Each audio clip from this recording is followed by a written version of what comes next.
और खबर रायगढ़ से। रोड शो के दौरान नुक्कड़ सभा में बड़ी बातें बोल गए राहुल गांधी। देश से जुड़ी सभी समस्याओं पर लोगों से की सीधी बात और बताया क्या है अन्याय। रोड शो के दौरान केवड़ाबाड़ी चौक में राहुल गांधी ने एक नुक्कड़ सभा में देश के विभिन्न मुद्दों पर आम लोगों से बात की। उन्होंने कहा कि हम चाहते हैं कि हमारे देश के बच्चों के भविष्य ऐसा देश मिले जहां नफरत और भेदभाव ना हो। उन्होंने कहा कि आज देश में जगह जगह बीजेपी के लोग नफरत फैला रहे हैं। इस देश का डीएनए मोहब्बत का है, नफरत का नहीं। मणिपुर हिंसा को लेकर आपने पीएम मोदी का नाम लिए बगैर कहा। उन्होंने कहा कि वो मणिपुर नहीं गए और इसी तरह उन जगहों पर नहीं गए जहां उन्हें जाना चाहिए था। यही तो अन्याय है। आपने सभा के दौरान बच्चों को भी अपने पास बुलवाया और पूछा आपको कैसा देश चाहिए। इसके साथ आपने केंद्र सरकार की अग्निवीर योजना को लेकर निशाना साधा और कहा कि आप देश के युवाओं के जीवन का 4 साल आर्मी में लेंगे, उसके बाद उसे बेरोजगार कर देंगे, उसे शहीद का दर्जा भी नहीं देंगे। ये अन्याय है। भाजपा ने अपने शासनकाल में आदिवासियों का नाम भी बदल दिया। अब वे उन्हें वनवासी कहते हैं, लेकिन उन्हें ही उनकी जल जंगल जमीन से हटा रहे हैं। जातीय जनगणना पर राहुल गांधी ने कहा कि देश में रहने वाले विभिन्न जातियों के पास कितना धन है, उनकी आर्थिक स्थिति कैसी है, उनकी कितनी आबादी है, कितनों के पास नौकरी है। इसके लिए देश में जातीय जनगणना जरूरी है। आपने भाषण में श्री गांधी ने ट्रक ड्राइवरों के विषय में बात की और कहा कि मोदी सरकार 10 लाख जुर्माना कर दिया, वो भी उनसे बिना पूछे। मणिपुर महीनों तक जलता रहा, पीएम कभी वहां झांकने तक नहीं गए। मैं गया, मैंने देखा वहां के हालात कितने बुरे हैं। वहां सरकार पर का कोई नियंत्रण नहीं है। लोग हिंसा की आग में बेमौत मर रहे हैं।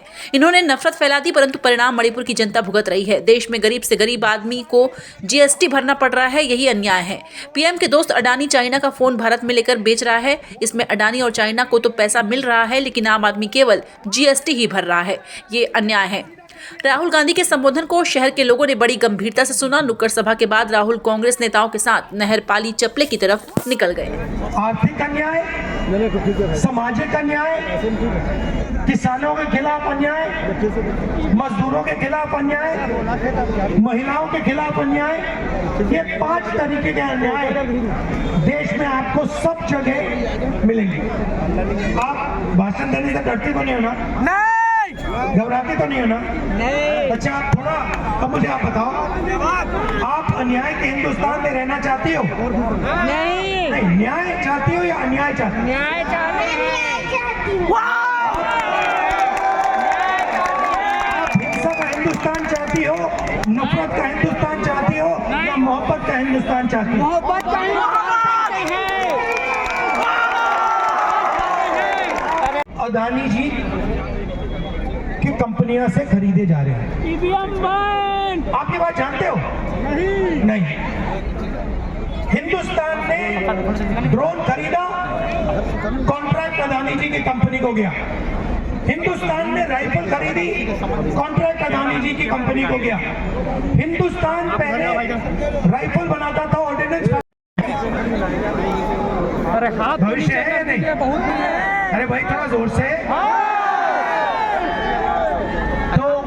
हम भारत क्यों जोड़ रहे हैं? क्योंकि हम इनके लिए एक ऐसा देश चाहते हैं जहां नफरत ना हो, हिंसा ना हो, डर ना हो। और ये